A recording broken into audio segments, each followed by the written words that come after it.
نحمد و نصلی علی رسول الکریم اما بعد فاعوذ باللہ من الشیطان الرجیم بسم اللہ الرحمن الرحیم۔ السلام علیکم ورحمۃ اللہ وبرکاتہ۔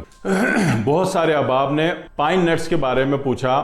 پائن نٹ جس کو آپ کے یہاں ہمارے یہاں اس کو چلغوزہ بولا جاتا ہے، اور یہ پورے ایشیا میں بھی کثرت سے ہوتا ہے اور بہت اچھی مقدار کا اور بہت اچھے ذائقے کا ہوتا ہے، اور امریکہ کے بھی کافی ایریاز میں یہ ہوتا ہے، پیدا ہوتا ہے۔ وہ یہ کہ شکلوں کا تھوڑا سا فرق ہو جاتا ہے، ہمارے والے کی شکل تھوڑی سی اور ہے، ان کی اور ہے، لیکن مٹھاس جو ہے نا، ذائقہ، وہ ہمارے والوں کا زیادہ اچھا ہوتا ہے جی۔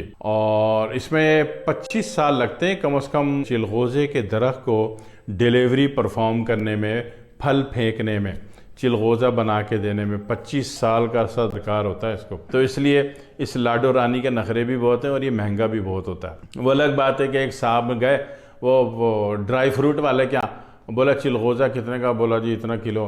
بولا ایک دانہ ملے گا؟ بولا آپ 50 روپے کا۔ بولا دے دو۔ جب اس نے منہ ٹیڑھا کر کے دیا تو بولا شاپر دے دو۔ اس نے ایک دیا تو بولا یار شاپر ڈبل کر دو۔ تو پھر سوچو کہ اس کا ہوا کیا ہوگا بعد میں۔ تو بہرحال تو چلغوزے کے اعتبار سے اگر کہیں نا تو چلغوزہ ایک عجیب چیز ہے۔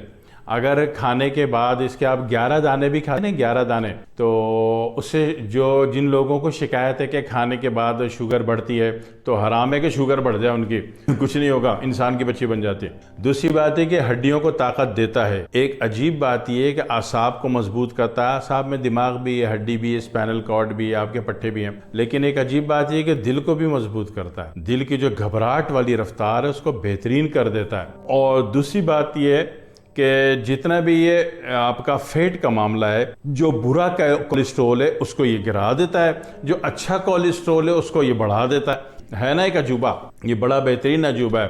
اور کچھ فائدے اس کے ایسے ہیں کہ جو مرد حضرات کے لیے بڑے ہی مفید ہیں، سمجھ تو گئے ہوں گے آپ حضرات۔ اچھا، مرد حضرات جب لیں نا تو اس میں ایک ڈنڈی اور مار دیں تاکہ بوسٹ ہو جائے۔ بوسٹ کیسے ہوگا کہ 50 گرام، اچھا ایک اصل کام کی بات تو رہ گئی کہ چلغوزہ جب بھی چھیلیں گے تو چلغوزے کی گری کے اوپر بھی ایک کاغذ ہوتا ہے، یہ کاغذ پھینک دینا ہے، یہ کاغذ نہیں کھانا ہے کسی بھی صورت میں، ٹھیک ہے؟ چلغوزہ آپ نے چھیل لیا، اب اس کے نٹس کو، اس کے لمبے والے جو آئی ڈراپ، اس کا جو پھل ہوتا ہے، اس کا جو بادام ہوتا ہے، اس کو ہاتھ سے مسل کے پھونک مار دیں تو اس میں کیا ہوگا کہ اس کا کاغذ اڑ جائے گا۔ اس کا کاغذ کسی بھی قسم کا فائدہ نہیں دیتا، بلکہ گلے کے مسائل والوں کو نقصان دے دیتا ہے۔ جیسے تھائرائیڈ والا ہے، ابھی وہ ہائپر ہو یا ہائپو ہو، یا ٹونسلز والا ہے، گلے کی کوئی بھی خرابی میں، تو یا جس کی آواز اکثر بیٹھتی ہو، ابھی قاری صاحبان ہیں، حافظ صاحبان ہیں، تراویح پڑھانی ہے، نعت شریف پڑھنی ہے، تو ان کا گلا تو صحیح ہونا چاہیے نا، تو ان کو یہ کاغذ نقصان دیتا ہے۔ تو لہٰذا چھیلنے کے بعد اس کو ہاتھ سے ملنا ہے اور اس پر جو باریک لیئر کاغذ کی وہ اڑا کے پھینکنی ہے آپ نے، تب تو یہ انتہائی فائدہ مند ہے۔ ایک عجیب بات یہ ہے کہ میں نے عرض کیا کہ دماغ کو فائدہ مند ہے، یہ اسپائنل کارڈ کو فائدہ مند ہے، اور یہ جناب علی ہڈیوں کو فائدہ مند ہے، آنکھوں کو بھی فائدہ مند ہے، آپ کے غدود کو بھی فائدہ مند ہے۔ اور عجوبہ میں عرض کر چکا ہوں کہ یہ اچھے کولیسٹرول کو بڑھاتا ہے، برے کولیسٹرول کو گرا دیتا ہے۔ اور مرد حضرات کیا کریں گے کہ رات کو 50 گرام یہ چھلا ہوا لے لیں، اس کو 1 پاؤ یا آدھا پاؤ دودھ میں اس کو کھولا دیں، کھولا کے جب یہ ٹھنڈا ہو جائے، پینا نہیں ہے اس کو، ابھی بھی نہیں پینا، اب اس کو گرائنڈ کریں، گرائنڈ کرنے میں ذرا حجت کم کریں کہ گرائنڈ واقعی گرائنڈ ہو جائے، اور اس کو پی جائیں، اور پی جانے کے بعد ذرا 10 منٹ چل کے بھی آ جائیں تاکہ یہ کسی جوڑ جوائنٹ میں رک کے اپنا ویسٹ نہ کر رہا ہو، اپنی مقدار کو، پوٹنسی کو، ماترا کو ضائع نہ کرنے بیٹھ گیا ہو، تو چل لیا جائے 10 منٹ، تاکہ یہ جناب علی سیدھا حضرت معدے صاحب کے منہ میں تشریف لے جائے، اور وہاں پہ جب اس پر کارٹیکس گرے گا، انزائم گریں گے، اب اس سے جو کیمیکل جنریٹ ہوگا وہ جو باڈی میں سپلائی میں جائے گا، بھائی صاحب سب سے پہلی بات تو یہ ہے کہ آپ خائی مخمہ دعا دیں گے اس بات کی جو میں بول ہی نہیں رہا، لیکن آپ دعا دیں گے کہ ایسا بھی عجوبہ ہو گیا آپ کے ساتھ، بیگم الگ دعائیں دے گی، بیگم خوش ہو جائے گی، آپ کی مرضی کے پرونٹے پکا کے کھلائے گی۔ اب خوش ہوگی تو کھلائے گی نا آپ کو، خوشیاں نہیں دو گے بیگم کو تو پھر بیگم کیوں پراٹھے کھلائے گی آپ کو، تو وہ بھی دعائیں دے گی۔ اور دوسری بات ہے کہ اس سے بندہ حشاش بشاش ہوتا ہے۔ ہاں جی، حشاش بشاش سمجھتے ہو؟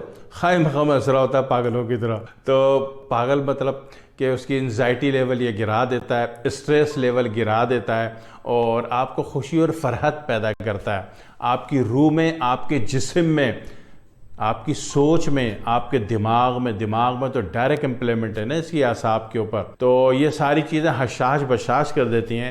اور ایسے معاملات پہ کبھی آپ انٹرویو دینے گئے، ابھی انٹرویو آپ نے MBA کیا اور انٹرویو دینے گئے، انٹرویو لینے والے تو ماشاءاللہ سے اتنے پہنچے ہوئے ہوتے ہیں سائنسدان کہ وہ آپ کے جوش و جذبے، آپ کے حوصلے، آپ کی قوت برداشت کو ناپ رہے ہوتے ہیں۔ جب کسی بڑی پوسٹ میں، جیسے آپ نے national institute of public administration میں کوئی کورس کیا، تو اس کے بعد جب آپ نیپا کی بنیاد پر کسی بڑے ادارے میں، یا آپ CSS آپ نے کر لیا، اس کے بعد کسی آرگنائزیشن میں یا گورنمنٹ کے بورڈ میں آپ کا ٹیسٹ ہونے والا ہے، تو اس میں آپ کا موڈ، آپ کی برداشت، آپ کا اسٹریس لیول بھی گفتگو میں ناپ لیا جاتا ہے۔ تو اس ناپنے کے سے پہلے اگر آپ 50 گرام یہ چلغوزہ ایک پاؤ آدھا پاؤ دودھ میں ابال کے ٹھنڈا کر کے گرائنڈ کر کے پی کے چلے گئے، انشاءاللہ آپ اتنے حشاش بشاش ہوں گے۔ بے شک گھر میں آپ کتے کی طرح کاٹتے ہو، لوگوں کو بھونکتے ہوں، لیکن یہ کہ وہاں انٹرویو کے وقت آپ اتنے حشاش بشاش ہوں گے کہ لوگ کہیں گے بھائی اس سے اچھا تو آدمی کوئی نہیں، اس سے اچھا تو مصلحین امتی کوئی نہیں، اس سے اچھا تو بااخلاقی کوئی نہیں، خواہ مخواہ میں بہترین جاب لگ جائے گی، وہ جو جاب دیں گے ایک آدھ وہ رشتہ بھی آپ کا کرا دیں گے، سارے کام ہو گئے، جاب لگ گئی، رشتہ لگ گیا، پیاری سی پڑھی لکھی بچی مل گئی۔ کب؟ چلغوزے کا شیک پینے کے بعد ایک دفعہ کر کے دیکھیے، ٹھیک ہے نا، اور آپ کے چہرے پہ نور پھوٹ رہا ہوگا، نور، آپ کی سوچ میں، گفتگو میں، یا آپ کے وربل میں، آپ کی ڈیلیوری میں نور پھوٹ رہا ہوگا، لوگ اٹریکٹ کریں گے آپ کو۔ کیا؟ 50 گرام چلغوزے کا شیک ایک دفعہ پی لو، آزما لو، پکا ہو جائے، پھر دعا میں یاد رکھنا۔ والسلام علیکم ورحمۃ اللہ وبرکاتہ۔